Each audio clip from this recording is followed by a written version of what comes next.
بسم اللہ الرحمن الرحیم۔ ناظرین اکرام، سپریم کورٹ نے شاہ زیب قتل کیس کے ملزم شاہ رخ جتوئی سمیت تمام ملزمان کو بری کر دیا۔ ملزمان نے عمر قید کے خلاف سپریم کورٹ میں اپیل دائر کی تھی۔ جسٹس اعجاز الحسن کی سربراہی میں 3 رکنی بینچ نے کیس کی سماعت کی۔ شاہ رخ جتوئی سمیت دیگر ملزمان کے وکیل لطیف کھوسہ نے کہا کہ فریقین کا پہلے ہی راضی نامہ ہو چکا ہے۔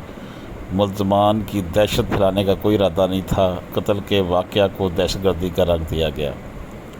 ٹرائل کورٹ نے شاہ رخ جتوئی اور نواب سراج تالپور کو سزائے موت سنائی تھی، جبکہ نواب سجاد غلام مرتضیٰ کو عمر قید سنائی تھی۔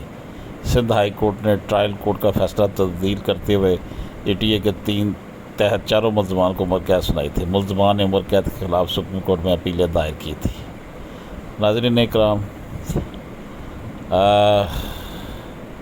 ہمارے ہاں یہی ہوتا ہے کہ پریشر ڈال دیا جاتا ہے اور صلح کروا لی جاتی ہے، کیونکہ ملزمان انتہائی بااثر ہیں اور انہوں نے جتنا سا جیل میں بھی گزارا ہے وہ بھی جیل میں نہیں بلکہ ہاسپٹلز کے نام پر یہ اپنا سارا کچھ جو ہے عیاشیاں کرتے رہے ہیں۔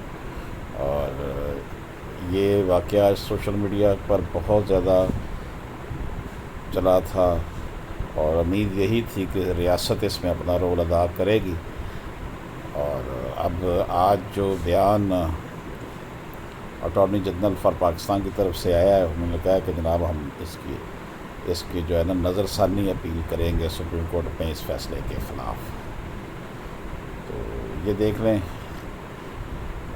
صلح کے نام پر ایک نوجوان کا خون جو ہے وہ رائگاں گیا ہے۔